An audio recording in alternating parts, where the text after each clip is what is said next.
নমস্কার সবাইকে, কেমন আছেন আপনারা সবাই? আশা করি সকলে অনেক ভালো আছেন।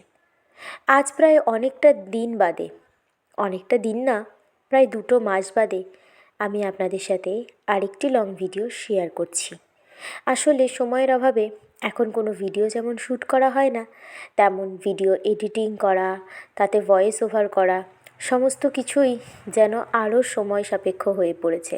এই ভিডিওটা যেই সময় শ্যুট করা তখনও শীত এতটাও জোরদার হয়ে পড়েনি, কিন্তু এখন বলতে গেলে ডিসেম্বর মাস আর অনেকটাই শীত পড়ে গেছে।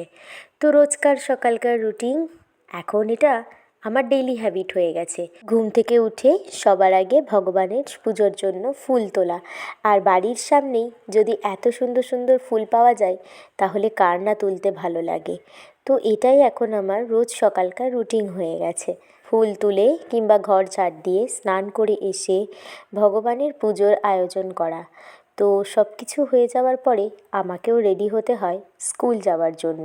আমি ভগবানের কাছে ভীষণই কৃতজ্ঞ, কারণ এই মুহূর্তে আমার একটা চাকরিরও ভীষণ দরকার ছিল, যেটা আমি পেয়ে গেছি। পড়াশুনো শিখে ঘরে বসে থাকার থেকে একটা সম্মানজনক কাজ করা অনেক ভালো, আর এই কাজটার পাশাপাশি আমি আমার যাবতীয় অন্য কাজগুলোকেও করতে পারি। এদিকে বেরিয়ে পড়েছি আমি ট্রেনের জন্য, আর আমি রোজ 8:40 ট্রেন ধরি। স্কুলটা খুব একটা বেশি দূরে না হলেও যেহেতু ট্রেন টাইম, তাই আমাকে একটু আগে থেকেই বেরোতে হয়। আর তারপরে আমি গোপালনগর থেকে গাংনাপুর অবধি আসি। তো তোমাদের সাথে আজকে শেয়ার করছি গাংনাপুরে এসে একটা বইয়ের দোকান, যেটা যে কোনো চাকরি বাকরি পরীক্ষার্থীর কাছে অনেকটাই বেশি গুরুত্বপূর্ণ। আর যাবতীয় সব ধরনের বই এখানে পাওয়া যায়। গাংনাপুর স্টেশনে নেমে একটু সামনের দিকে হেঁটে গেলেই স্টেশনের সংলগ্ন এই বইয়ের দোকানটি।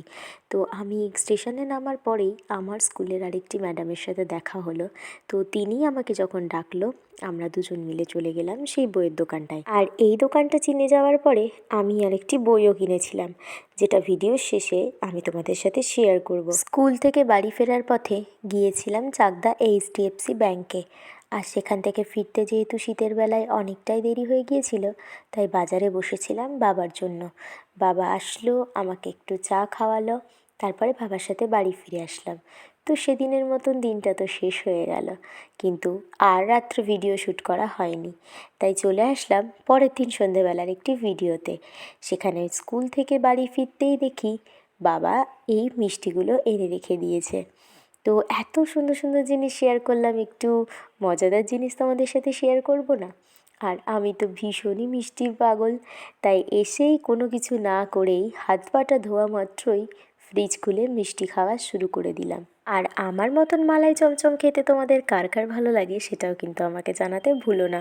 তো যাই হোক, তোমরা কিন্তু এগুলো দেখে বেশি রেগে যেও না। চলে গেছিলাম পড়াতে, বৌদি আমাকে চা দিচ্ছিল আর ইনি বসে তখন ম্যাগি খাচ্ছিল, তাই ওনারও একটা ভিডিও শ্যুট করে নিলাম।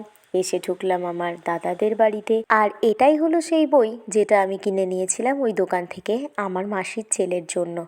আর এই বইটা অনেক ভালো, যেখানে জিকের প্রায় 22,000টা মক টেস্ট রয়েছে। তোমরা যারা আপকামিং পরীক্ষার জন্য নতুন প্রিপারেশন নিচ্ছ, তারা প্রথম কোনো পেড কোর্স ছাড়াও এই বইগুলো বাড়িতে কিনে নিজে থেকে প্রিপারেশন নিতে পারো। আজকের মতন এই পর্যন্ত, দেখা হচ্ছে পরের কোনো ভিডিওতে। ভালো থেকো তোমরা সবাই।